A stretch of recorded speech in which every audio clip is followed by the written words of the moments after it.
This is Pastor Tim coming to you from Bend and Lomita United Methodist Churches.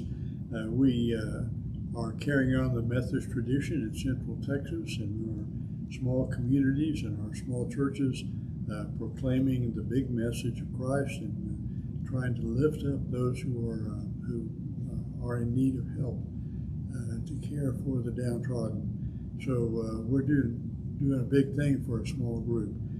We invite you to join us on Sunday morning at 9 o'clock on Facebook under Bend, Texas United Methodist Church.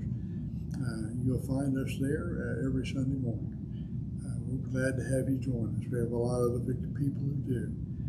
But today we've been talking about the Bible and trying to get people up to speed on the Bible. And we've been talking about people. Last time we talked about Peter and his way of leading the church. Today we're going to talk about Paul. About Paul. That he was he and Peter were comrades in arms, but they were also friendly combatants sometimes because they didn't always agree on exactly what needed to happen. Paul, as you may know, is a Pharisee. That meant that he was overly zealous in following the law. He did more than was expected. If you were required to fast once a week, they fasted twice. If you're required to pray so often, they would do it 2 or 3 times as much. And so they were very zealous about the law. But sometimes some of the Pharisees were a little arrogant about it. Paul was a Pharisee and studied under some well-known rabbis, some teachers, some other Pharisees, and he was highly esteemed. In fact, he was charged with leading the way against the Christians. He was the heretics that were involved. They thought that the Jewish people thought were changing the religion of the Jews. He was in charge of chasing them. It began at an early age when he was too young to exact any kind of punishment. He held the coats of the men who stoned Stephen, who was the first Christian martyr. So he witnessed early on what Christians were and carried some of that prejudice against them. And he was chasing the Christians, trying to arrest them and bring them back to Jerusalem to be tried. And Jesus met him on the road. It was a blinding light, and it caused his blindness for a period of time. It's as if his blindness to the Christian faith had become real. And Jesus said, Saul, Saul, why do you persecute me? And he was challenging Paul, who changed his name after he became a Christian, as evidence of a new reality for him. And he went from persecuting the Christians to be his greatest advocate.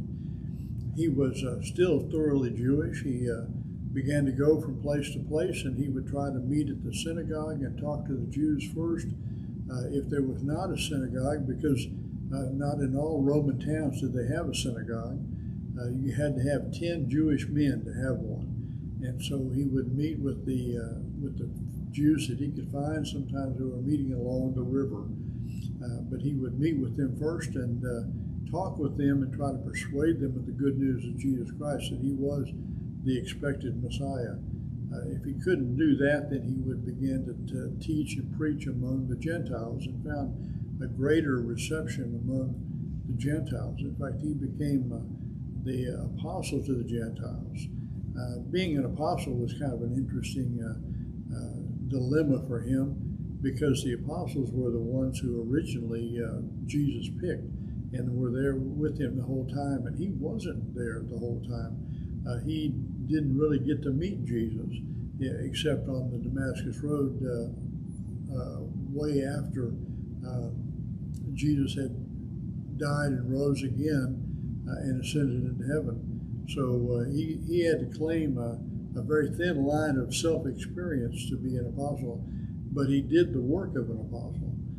He went to places all over the Middle East, to Asia, and to Europe, and to all the area around Jerusalem, starting new churches. He began churches and would stay long enough to get them going, then move on to another place.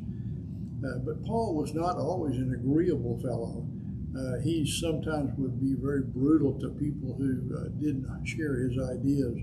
In fact, most of the Bible, most of the New Testament, is written of Paul's letters concerning a disagreement, a conflict, a question in the churches that he had been to. And so he would deal with those questions, and oftentimes was very blunt about his critics. And sometimes I imagine he was very blunt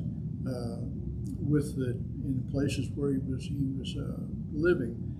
He worked as a tent maker, so that he didn't depend on the church for any kind of living, which was a gift to the church, but it was also a way of him staying independent. He didn't have to depend on the church agreeing or disagreeing with him. He could just speak his mind. Most of the places he just stayed a few months. I think one of the longest places he stayed was 3 years. Another place a year and a half. But sometimes he would get so disagreeable that there was such a ruckus that happened around him that they had to take at night and lower him out of the wall of the city so that he could escape. He eventually was arrested, and he demanded that he be taken to Rome. He wanted to go to Rome anyway. The book of Romans is written to the church in Rome that started without him, and he was writing to them to try to get them to support him in his ministry and his mission to Spain.